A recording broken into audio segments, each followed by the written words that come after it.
asalaamu calaykum waraxmatullaahi wabarakaat. markale kusoo dhowaada iskuulka aflax iyo casharadii bilowga hoose inoo socday. casharadan ayaa waxa weeye buug bilow ah, waxaanan ugu talagalay ardayda bilowga ah ee ka barataha ama ku xiran aflax online. haddaba casharkii hore waxaa noo socday oo aanu ka hadlaynay waxa la yidhaahdo present tenniska oo ah tensiga xilli walba jooga. qaabkana hadda aan baranaynana waxa weeye question form, qaab su-aaleedka. aan u gudagalno casharka. place waxaa dhigtaa the verb to be, ficilka ahaanshaha, before the subject.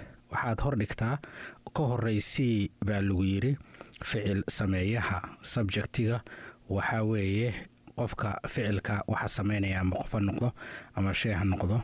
ficil sameeyaha to create, saa u abuurtid question, su-aal form, qaab su-aaleed of the present tense oo ah waxa xilli walba jooga. haddaba aynu eegno, waxaanu soo barannay ereyga I am.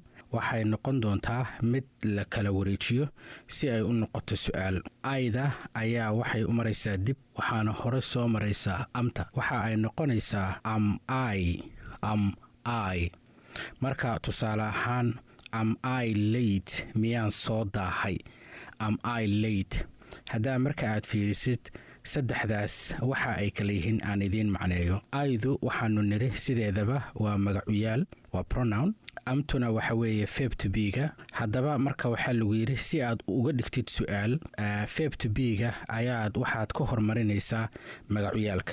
waa tii lagu yidhi waxaad dhigtaa verb to be-ga oo aad ka hormarisaa falsameeyaha. marka falsameeyihii waa ay, si aad u abuurtid qaab su-aaleed oo present tenniska. am I late, anigu miyaan soo daahay. am I late, anigu miyaan soo daahay.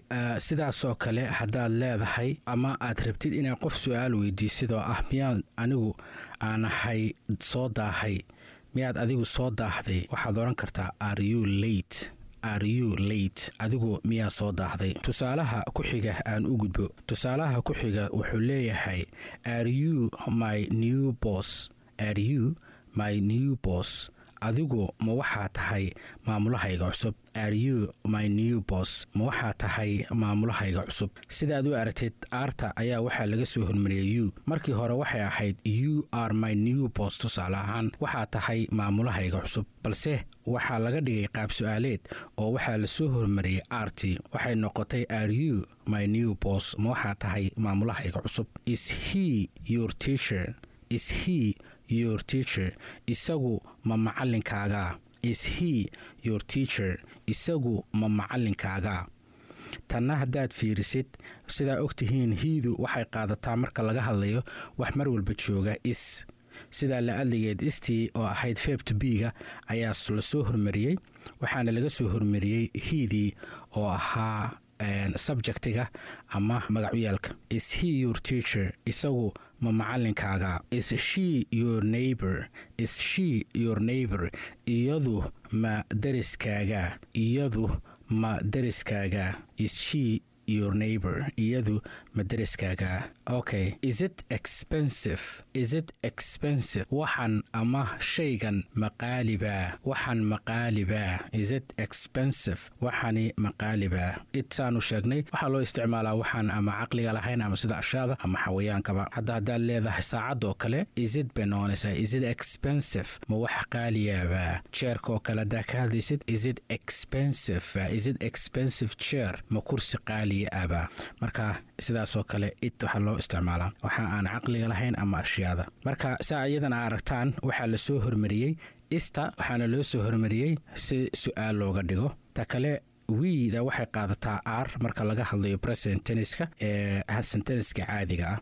are we early, maxilli hore ayaanu nimid. are we early, halkana waxaa la soo hormariyey arti. are we early, miyaanu soo hormarnay. are they in the basement, ma waxay ku jiraan basementiga. are they in the basement, iyagu ma waxay ku jiraan basementiga, guriga xaggiisa hoose. marka haddii aad fahantay casharkan wuxuu la socdaa casharkii hore ee present tenniska ahaa. haddana waxaan baranaynay waxa loo yaqaana verb to be-ga oo mar walba jooga qaabka su-aal looga dhigo. haddaad dib ugu noqotid ciwaanka hore waxaa dhigtaa baa lagu yiri verb to be-ga oo ah amta, aarta ista waxaa ka hormarisaa before the subjectiga ficil sameeyaha si aad u abuurtid su'aal marka aad ka hadlaysid wax markaa jooga. sidaas ayaa loo kala hormariyaa. marka waxaa soo hormartay amti, arti, isti ayaa la soo hormariyey si su'aal looga dhigo. casharkan waxaa weeye cashar bilow ah, waana sida su'aalaha looga dhigo present tenniska. marka qaybta dambena